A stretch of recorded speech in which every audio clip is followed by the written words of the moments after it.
Nko muringo gumwe go kwenda kumaraho obutabanguko omumaka Poorisi omu district ya Sheema etandikire enkoragana na ba pastor omu district ya Sheema okwetorora amakanisa gatari gamwe na gamwe okureba ngo bakoresa platform zibine okurwanisa obutabanguko omumaka oburiyo nibucuruka amako muri Sheema. Entalo n'emisango gitandikira mu maka. Obwire okukyero bwingi emishango n'obutetegereza n'obutandikira mu maka.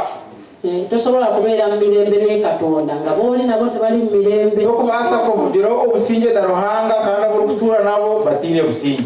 Itwe nga priests we can't say kabachite we cannot.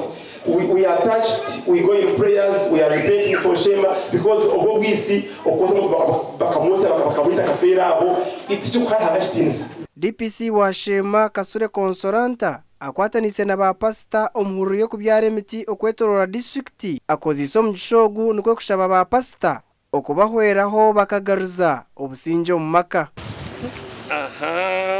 Obugaro. Hallelujah. Tarazuka kumacha nagamba sijja kufumbaza ngenda ku church. Omukazi nimko mukashesha yatiza kuteeka nyo nize kweza Rwanda. Remember the Bible says ngo inokubeera mu mirembe n'abo abakoli. Kandi obwe cyane cyo kigira ngo yinde kuba no businge nabeka. Shaba ba pastor ba sema yona nangwa na nensi zona kutwara hamwe. Tukole nkachunu akuba emiti no gumu muhanda okukuleta ihanga rya baje. Ende Sheikh Abdulatif Abwa TV West omuri Sheema ebe yamani ekora abantu kandi omutokugurukura gube ekikureta kibunda